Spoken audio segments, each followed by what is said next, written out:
Të nderuar televizionistë, përshëndetje, unë jam Flutur Rakasa dhe do të jemi bashkë në këtë edicion informativ këtu në Drita Televizion. Ju njohim me zhvillimet e ditës. Pas përmbytjeve masive që kanë përfshirë qytetin e Durrësit, 54 vjeçari Astrid Hysenaj u gjeti mbytur në kanalin kullues pranë zonës së plazhit, duke u bërë viktima e parë e fatkeqësisë natyrore. Trupi i viktimës është gjetur këtë të njëjtën nga polumbarët e Reneas në kanalin kullues pranë zonës së plazhit. Në Durrës është shënuar viktima e parë nga përmbytjet që kanë goditur vendin prej fillimit të kësaj jave. Bëhet fjalë për 54 vjeçarin Astrid Hysenaj, punonjës i ndërmarrjes së pastrimit pranë bashkisë Durrës, i cili rezulton të i zhdukur që prej ditës së martë. Trupi i viktimës është gjetur këtë të njëjtën nga polumbarët e Reneas në kanalin kullues pranë zonës së plazhit. Sipas dyshimeve, Hysenaj është marrë nga vërshimi i ujit gjatë ditës së martë kur nisën përmbytjet masive në qytet. Ai po kryente detyrën e punës së tij në terren në kushtet e rreshjeve të dendura dhe përmbytjeve të shumta. Bashkia e Durrësit ka bërë të ditur se Hysenaj ishte paraqitur në punë të martën në orën 06 dhe kishte dalë prej andej në orën 10:30. Pas mos paraqitjes në banesë, familjarët e tij kanë kontaktuar në orën 16 përgjegjësin e ndërmarrjes së pastrimit, i cili u ka sqaruar se Hysenaj kishte lënë vendin e punës mëngjesin e pas asaj dite. Familjarët, duke konstatuar mungesën e tij, kanë lajmëruar menjëherë policinë e shtetit. Rastet e përmbytjeve në Durrës kanë krijuar situata kritike në disa zona të qytetit, ndërsa bashkia dhe autoritetet emergjencave civile kanë dhënë urdhër për evakuimin e banorëve nga zonat më të rrezikuara për të shmangur trajgje tjera. Ky incident nënvizon rrezikun e lartë që paraqet puna në kushte ekstreme dhe nevojën për masa të menjëhershme mbrojtëse ndaj përmbytjeve që po përfshin qytete dhe zonat bregdetare.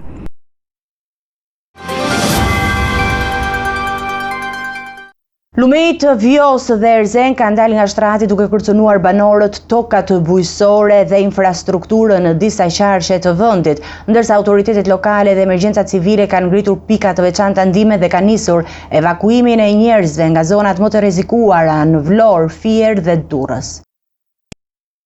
Situatat në zonat pranë lumejve Vjos dhe Erzen po përkeqësohen me shpejtësi, duke detyruar autoritetet të lëshojnë urdhra evakuimi urgjent për banorët e njësive administrative më të prekura. Në qarkun e Vlorës, banorët e njësisë administrative Novosel janë udhëzuar të largohen menjëherë pasi niveli i lumit Vjos ka kaluar kufirin e sigurisë dhe uji ka filluar të përhapet në zonat e banuara. Emergjenca civile, forcat e ushtrisë dhe bashkia e Vlorës kanë nisur evakuimin, duke përqendruar fillimisht gratë, fëmijët dhe banorët e zonave më të rrezikuara. Urdhër i ngjashëm është dhënë edhe nga bashkia e Fierit për njësinë administrative Ferras, ku uji i Vjosës ka filluar të deportojë në banesa që në mbrëmjen e djeshme. Sipas kryeplakut, 10 shtëpi janë përmbytur deri në mëngjes, ndërsa evakuimet kanë nisur menjëherë. Në qarkun e Durrësit, për shkak të prishjes së argjinaturës së lumit Erzen në zonën e Katundit të Ri, bashkia ka lëshuar urdhër evakuimi. Përmbytjet kanë përfshirë fshatrat Katundi i Ri, Suk dhe Flak, ndërsa 500 hektar tokë bujqësore janë në ujë. Një problem i madh mbetet kolektori Martinës, i cili ka arritur kuotat maksimale dhe nëse t'i kalohet rrezikojnë 160 familje të tjera. Evakuimi i banorëve po bëhet në mënyrë të prioritetizuar, së pari fëmijët, të moshuarit, personat me aftësi të kufizuar dhe familjet në zonat më të izoluara. Operacioni po realizohet me mjete të bashkisë, zjarfikës, forcat armatosura dhe polici. Banorët evakuuar do të strahohen në ambiente të përkohshme të sigurta. Ky njoftim ka karakter urgjent dhe hyn në fuqi menjëherë. Autoritetet bëjnë thirrje që të gjitha zonat e prekura të kontaktohen nga banorët tek numri i emergjencave dhe të ndjekin udhëzimet për largimin e sigurt. Situata e rëndë e përmbytjeve në qarkun e Durrësit ka detyruar autoritetet të urdhërojnë evakuimin e menjëhershëm të banorëve, ndërsa lumi Erzen ka tejkaluar argjinaturën duke përmbytur 10 shtëpi, 100 hektar tokë bujqësore dhe rrugë lidhëse, duke shkaktuar ndërprerje të energjisë elektrike dhe vështirësi në lëvizjen e banorëve. Përmbytjet që kanë përfshirë qarkun e Durrësit vazhdojnë të shkaktojnë situata alarmante, duke vënë në rrezik jetën dhe shëndetin e qytetarëve. Bashkia e Durrësit ka urdhëruar evakuimin e menjëhershëm të banorëve, veçanërisht në zonat më të rrezikuara si Sukthi dhe zonat përreth lumit Erzen. Megjithatë, shumë banorë të Sukthit dhe Katundit të Ri të pafuqishëm përmballë përmbytjeve qëndruan në oborret e shtëpive në pritje të përmirësimit të situatës, duke refuzuar të largohen menjëherë. Ndërkohë, lumi Erzen për shkak të prurjeve të mëdha i kaloi argjinaturat dhe përmbyti 10 shtëpi dhe qindra hektar tokë. Rreth qindra banor u evakuan nga autoritetet, ndërsa përforcimi i argjinaturave u krye me eskavator dhe mjete të tjera të rënda përgjatë gjithë gjatësisë së lumit për të parandaluar për shkallëzim të situatës. Të përmbytura mbeten edhe disa lagje të Sukthit, duke përfshirë zonën e Flakës, Hamallajt, Rushkullit, Perlat dhe Kullës. Në qytetin e Durrësit, për ditën e tretë radhazi, zonat bregdetare të Ishkënetës dhe Nishtullës vazhdojnë të jenë në ujë. Mësohet se një 54 vjeçar, i cili kishte lënë punën të martë në orën 10 të paradites për shkak të motit të keq, dyshohet se ka rënë në një kanal gjatë kthimit për në shtëpi dhe ka humbur jetën. Familjarët e tij raportuan zhdukjen e tij pas ditën e së martës, pasi komunikuan me vendin e punës për mungesën e tij. Autoritetet vijojnë monitorimin e situatës dhe bëjnë thirrje për qytetarët që të respektojnë urdhrat e evakuimit dhe të shmangin zonat e përmbytura për të mos rrezikuar jetën. Dimri i acartë ka përfshirë prej mëngjesit të sotëm zonat malore në Kukës, Shkodër, Dibër, Korçë, Elbasan, Pogradec dhe Gramsh, duke shkaktuar probleme serioze në qarkullimin dhe jetën e përditshme të banorëve. Trashësia e doborës ka arritur deri në 30 cm, ndërsa temperaturat kanë rënë deri në -13 gradë Celsius. Për mëngjesit të sotëm rreshtet intensive të doborës kanë përfshirë zonat malore të Kukësit, Shkodrës dhe Dibrës, duke krijuar probleme të shumta për banorët dhe qarkullimin rrugor. Në Tropoj, fshatrat e thella si Shishtavec dhe Orgjosh janë të bllokuara, ndërsa termometri shënon -6 gradë Celsius. Trashësia e doborës arrin deri në 10 cm në rrugët e fshatrave, ndërsa në disa akse të thella malore situata bëhet më e rrezikshme. Disa zona mbeten pa energji elektrike dhe procesi mosimor është ndërprer. Autoritetet rajonale ka nisur ndërhyrjen për hapjen e rrugëve dhe rikthimin e energjisë, por parashikohet që situata të përkeqësohet gjatë orëve të ardhshme për shkak të rreshjeve intensive dhe temperaturave shumë të ulta. Në qarkun e Korçës, rreshtet e doborës kanë shkaktuar vështirësi në qarkullimin e mjeteve në zonat malore të njësisë administrative Dardhas, Lekas dhe Moglic. Trashësia e doborës ka arritur deri në 15 cm, duke bërë të nevojshme përdorimin e gomave dimrore dhe zinxhirëve për qarkullimin e mjeteve. Pa energji elektrike janë fshatrat e njësisë administrative Dardhas,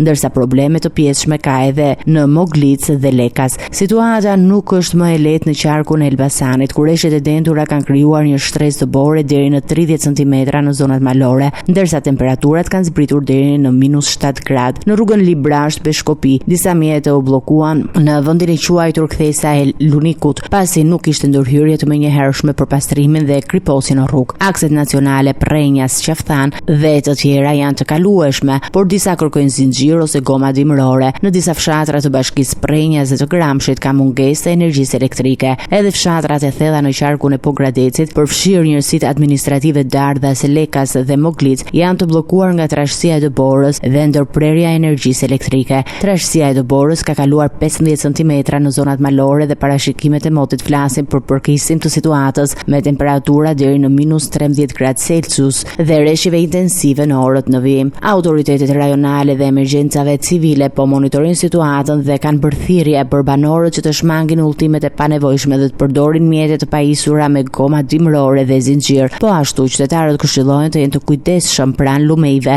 dhe rrjedhave të ujit, pasi rreshjet intensive mund të shkaktojnë akumulime dhe rrëshitje dherash në zonat malore. Parashikimet e meteorologëve për orët dhe ditët e ardhshme flasin për një val të re rreshjesh dobore në të gjitha zonat malore, duke rritur nevojën për masa emergjente dhe kujdes shtesë në qarkullimin dhe sigurimin e energjisë. Autoritetet janë në gatishmëri të plotë për të evakuuar banorët në rast të emergjencave dhe për të garantuar qarkullimin minimal të mjeteve në akset e bllokuara.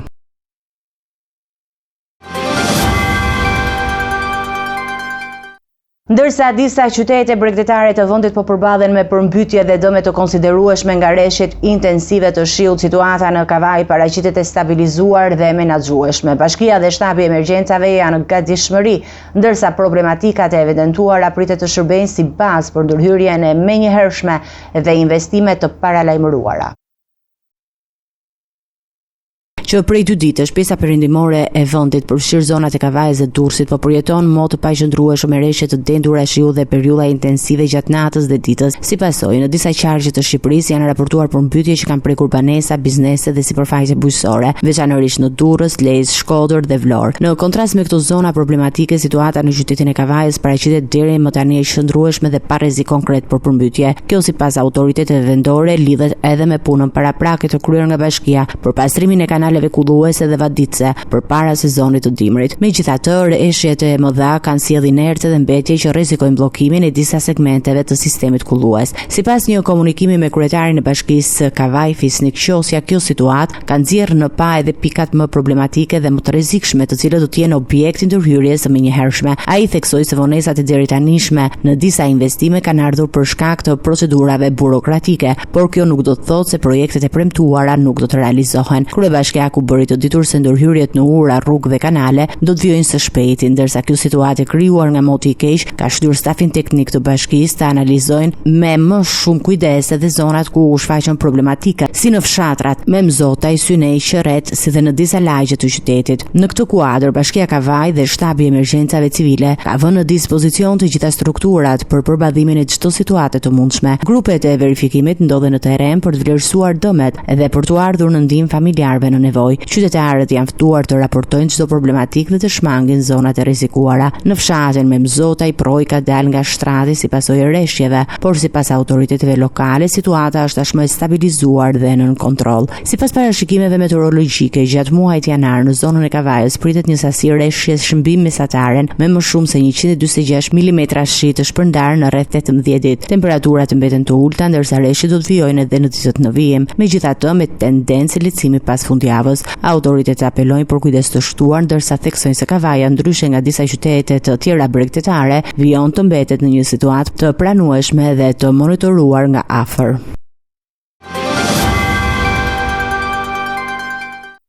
Shtabi i Emergjencave Civile u mblodh me urgjencë në prefekturën e Fierit në praninë e zëvendës kryeministres Belinda Balluku. Situata më alarmante paraqitet në zonën e lumit të Vjos, ku përmbytjet kanë rrezikuar banesa dhe toka bujqësore.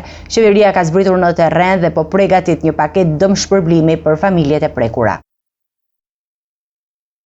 Shtabi i Emergjencave Civile është mbledhur me urgjencë në prefekturën e Fierit në praninë të zëvendës kryeministres Belinda Balluku për të analizuar situatën e krijuar nga rreshjet intensive të shiut dhe përmbytjet në disa zona të qarkut. Sipas autoriteteve, gjendja më problematike paraqitet në zonën e lumit Vjos, ku rritja e nivelit të ujit ka sjellë rrezik për banorët dhe pronat e tyre. Duke garantuar angazhimin e plotë të gjithë strukturave vendore dhe atyre qendrore, Balluku bëri thirrje banorëve në zonat e rrezikuara që të bashkëpunojnë me autoritetet dhe të ndjekin udhëzimet e emergjencave civile, veçanërisht në rastet kur kërkohet evakuimi. Ajo theksoi se mbrojtja e jetës së qytetarëve mbetet prioritet absolut në këto momente. Ne kemi shumë të qartë që banorët e kemi parë këtë gjatë periudhës tërmetit për të drejtën, që banorët zakonisht nuk duan të largohen nga pronat e tyre, por jeta është e rëndësishme në këto momente. Sigurisht ne kemi marrë masat kur dhe Ministri i Bujqësisë për sa i përket të gjithë angazhimit për mbrojtjen dhe shpëtimin edhe të gjës gjallë në këto momente.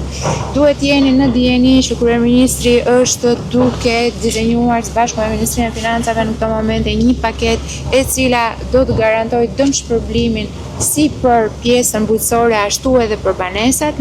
Nga Novosela, Balluku bëri të ditur se mëngjesin e së premtes do të mblidhet Komiteti i Emergjencave ndërinstitucionale, ku në fokus do të jetë plani i masave për përballëmin e situatës në rang vendi. Po ashtu në orën 8:30 në kryeministri, në drejtimin e kryeministrit Edi Rama, do të zhvillohet një analizë detajuar e situatës së krijuar nga rreshtet, ku pritet të përcaktohen edhe vlerat e kompensimit për banorët e dëmtuar, si dhe ndërhyrjet e tjera shtetërore të nevojshme për menaxhimin e emergjencave.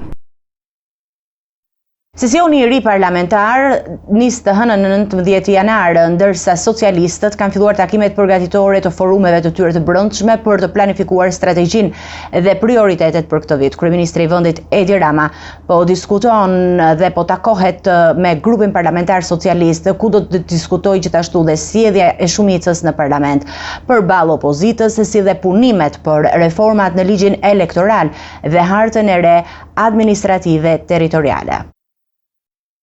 Ndërkohë që sesioni i ri parlamentar nis të hënën në 19 janar, Partia Socialiste ka nisur që prej kësaj jave përgatitjet e brendshme për forumet e saj drejtuese. Të njëjtën, sekretari i përgjithshëm Blendi Klosi thirrri në selin qendrore drejtuesit politik të qarqeve, me pjesëmarrjen e sekretarit zgjedhor Damian Gjiknuri. Takimi kishte në fokus planifikimin e procesit zgjedhor të brendshëm që do të zhvillohet këtë vit, me qëllim rinovimin e të gjitha sfidave dhe forumeve drejtuese të partisë dhe koordinimin e aktiviteteve përkatëse në të gjitha qarqet e vendit. Në kuadër të përgatitjeve, kryeministri Edi Rama ka thirrur për të premte mbledhjen informale të qeverisë, e cila zhvillohet çdo fillim janari. Në këtë mbledhje, ministrat pritet të raportojnë për aktivitetet e zhvilluara gjatë vitit të kaluar dhe të paraqesin prioritetin e çdo dikasteri për vitin në vazhdim. Mbledhja që zhvillohet në Pallatin e Brigatave do të nisë në orën 9:30 dhe pritet të zgjasë deri në orët e vona të pasdites, duke ofruar një panoramë të qartë mbi aktivitetin dhe prioritetet qeveritare. Së fundmi, me 16 janar, vetëm 3 ditë përpara nisjes së sesionit parlamentar, kryeministri Rama do takohet me 83 deputetët e grupit parlamentar socialist. Ky takim, ndryshe nga mbledhja e qeverisë që mbahet larg mediave, do të jetë i hapur për gazetarët dhe të ofrojë mundësinë për të vëzhguar strategjinë politike të shumicës. Gjatë takimit, kryeministri dhe kreu i grupit kuvendor pritet të mbajnë fjalime që do të përshëndrohen tek sjellja e deputetëve socialistë në parlament përballë opozitës, e cila ka ndërprerë marrëdhëniet institucionale me shumicën. Përveç kësaj, në fokus do të jenë edhe 2 reformat kryesore që nisën në sesionin e vjeshtës: krijimi i 2 komisioneve bipartizane për amendimin në ligjin elektoral dhe në hartën e re administrative territoriale. Socialistët synojnë që përmes këtyre takimeve të sigurojnë koordinim të plotë me strukturave qendrore dhe lokale, duke vendosur një linjë të qartë politike dhe strategjike për vitin parlamentar që sapo nis. Kryetari i Partisë Demokratike Sali Berisha kritikon qeverinë për mosshpalljen e gjendjes së fatkeqësisë natyrore pas rreshjeve të dendura të shiut që shkaktuan përmbytje të mëdha në banesa dhe toka bujqësore. Berisha thekson se shpallja e kësaj gjendje do të detyronte qeverinë të kompensonte banorët për dëmet e shkaktuara. Pas rreshjeve intensive të shiut që përfshin vendin dhe shkaktuan përmbytje të mëdha në banesa, biznese dhe toka bujqësore, kryetari i Partisë Demokratike Sali Berisha reagoi ashpër duke dënuar mosshpalljen e gjendjes së fatkeqësisë natyrore nga qeveria. Ai e cilsoi këtë veprim si indiferencë njerëzore, duke nënvizuar se gjendja e krijuar përmbushet të gjitha kriteret për shpalljen e saj.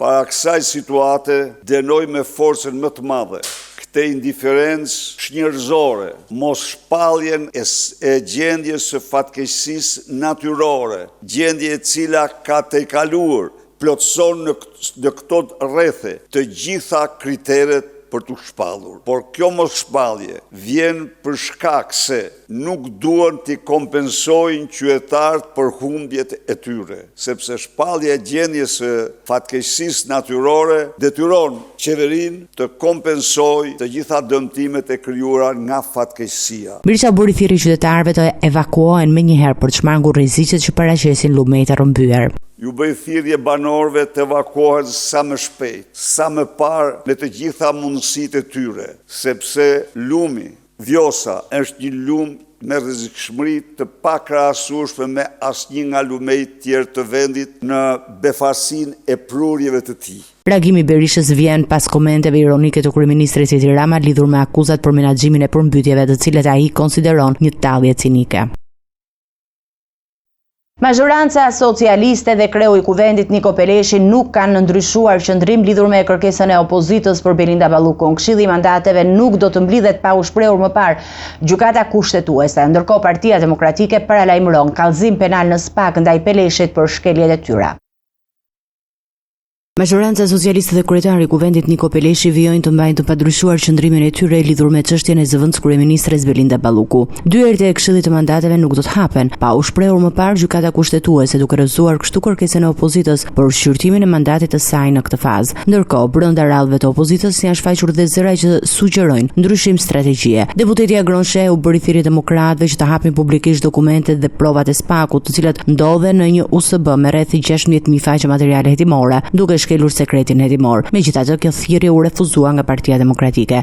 Nuk mund të pretendosh që je me drejtësinë ku kërkon të kryhet një veprim që e cënon drejtësinë. Kërkesa për të ruajtur sekretin hetimor është një kërkesë e prokurisë së posaçme. Dhe kërkesa e prokurisë është që do duhet ruhet sekreti hetimor që të mos cënohen hetimet që vazhdojnë nga prokuria e posaçme. Do të ishte në interesin e Edi Ramës që ne të cënonim sekretin hetimor, të prishnim hetimet e përpasoj të pengonim drejtësinë. Me skadimin e ultimatumit të vendosur ndaj Niko Peleshit për mbledhjen e këshillit të mandateve, Partia Demokratike ka paralajmëruar se do të ndjek një tjetër rrugë institucionale. Opozita pritet të drejtohet në SPAK me një kallëzim penal ndaj kreut të kuvendit, duke akuzuar për shkelje të detyrës, ndërsa përplasja politike rreth çështjes Balluku vijon të thedhohet. Pavarësisht paralajmërimeve të opozitës për kallëzim penal ndaj kreut të kuvendit, shumica socialiste mbetet e vendosur të pres vendimin e gjykatës kushtetuese për numrin 2 të qeverisë Belinda Balluku, ndërsa nis sesioni i ri parlamentar.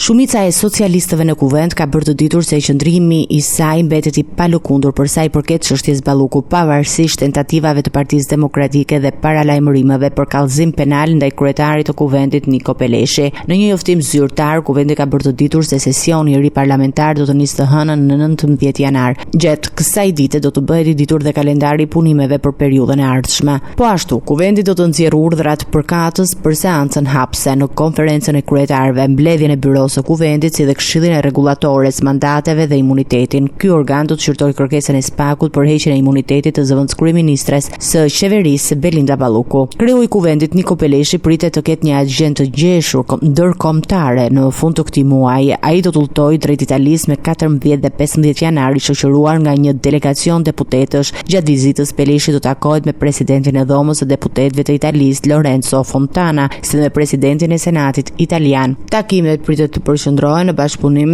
ndërparlamentar dhe tema që lidhen me integrimin evropian dhe marrëdhëniet bilaterale. Shumica e socialistëve ka theksuar se deri në vendimin përfundimtar të gjykatës kushtetuese çdo veprim i mëtejshëm lidhur me çështjen Balluku do të bëhet në përputhje me ligjin dhe rregullatorin e brendshme të kuvendit. Ky qëndrim reflekton synimin për të ruajtur stabilitetin institucional dhe për të garantuar respektimin e procedurave ligjore.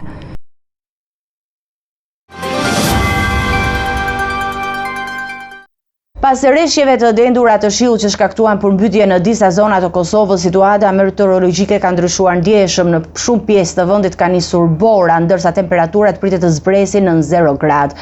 Autoritetet paralajmërojnë rrezik për ngrica dhe vështirësi të shtuara për banorët. Pas vërshimeve të mëdha të ujit të shkaktuara nga rreshjet e dendura të shiut, situata meteorologjike në Kosovë ka pasur ndryshim, duke sjellë rreshje bore në disa rajone të vendit. Instituti Hidrometeorologjik ka paralajmëruar se temperatura minimale do të zbresë në 0 gradë Celsius, veçanërisht gjatë natës dhe orëve të para të mëngjesit, duke krijuar kushte për formimin e ngricave në rrugë, trotuareve, urave dhe zonave me lagështi të lartë. Bora ka nisur të bjerë në disa qytete përfshirë Podujevën, Mitrovicën dhe Drenasin, ndërsa pasojat e rreshjeve të shiut vijojnë të ndihen në shumë komuna. Sipas mediave në Kosovë, lumi Sitnica ka dalë nga shtrati duke shkaktuar përmbytje në disa shtëpi dhe zona përreth. Situata është përkeqësuar ndjeshëm duke detyruar evakuimin e disa banorëve, ndërsa uji ka deportuar në oborre dhe brenda banesave. Në disa raste qytetarët janë larguar me barka për shkak të nivelit të lartë të ujit. Edhe në fushë Kosovë, autoritetet kanë ndërhyrë për evakuimin e 7 familjeve si pasojë e përmbytjeve, ndërkohë problemet janë shënuar edhe në furnizimin me ujë të pijshëm, pasi autoritetet kanë ndërprer furnizimin për Mitrovicën për shkak të turbullirave dhe burimeve të ujit të shkaktuara nga rreshjet e dendura. Situata vjen të monitorohet nga strukturat përkatëse, ndërsa qytetarëve u bëre thirrje të tregojnë kujdes të shtuar për shkak të motit të paqëndrueshëm. Të nderuar teleshikues, do të njihemi me parashikimin e motit.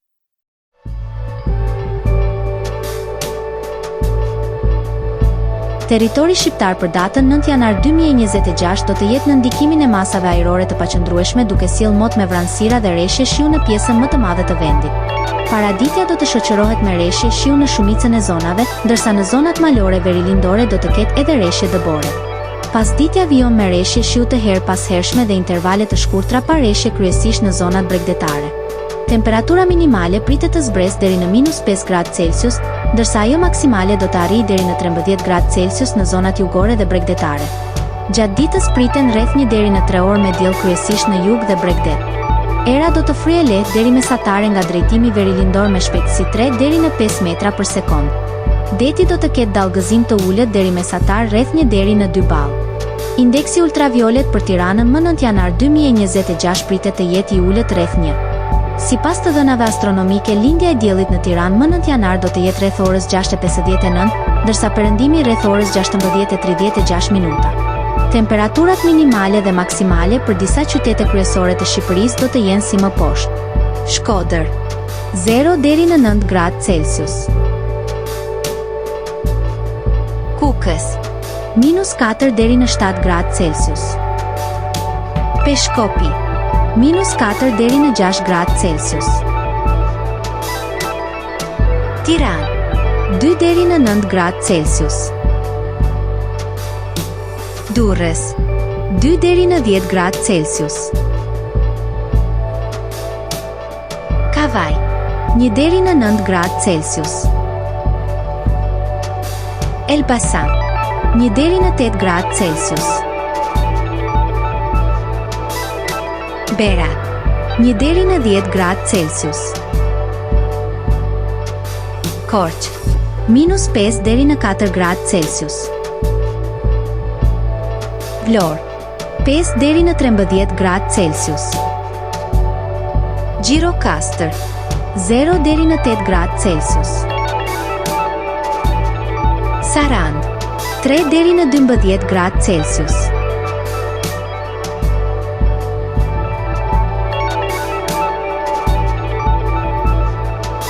Territori i Kosovës për datën 9 janar 2026 do të jetë në ndikimin e masave ajrore të ftohta duke sjellë mot me reshje shiu dhe bore në disa zona.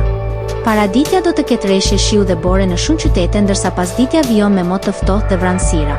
Temperatura minimale pritet të zbresë deri në -7 gradë Celsius ndërsa ajo maksimale do të arrijë deri në 5 gradë Celsius.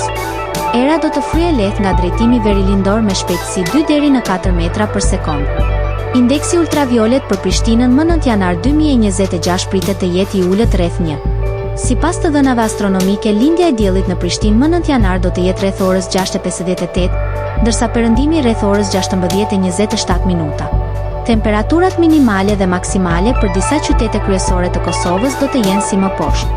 Mitrovica, -6 deri në 2 gradë Celsius. Podujev, -6 deri në 1 gradë Celsius.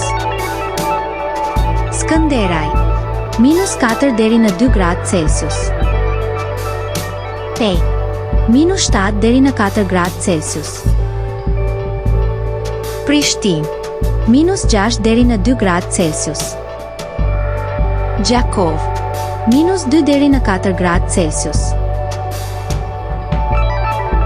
Malishev, -4 deri në 2 gradë Celsius. Gjilan, -6 deri në 1 gradë Celsius. Ferizaj, -7 deri në 3 gradë Celsius. Kaçanik, -5 deri në 3 gradë Celsius. Suhare, -4 deri në 4 gradë Celsius. Prizren, -5 deri në 5 gradë Celsius. Ishte gjithçka e përgatitur në këtë edicion informativ. Për më shumë zhvillime, klikoni në faqen tonë zyrtare drita.tv, mund na ndiqni në rrjetet sociale, Facebook, Instagram, YouTube, ku jemi me përditësime në çdo kohë. Vazhdoni të qëndroni në shoqërinë e televizionit Drita Televizion, bashkë miru takofshim në edicionin e ardhshëm.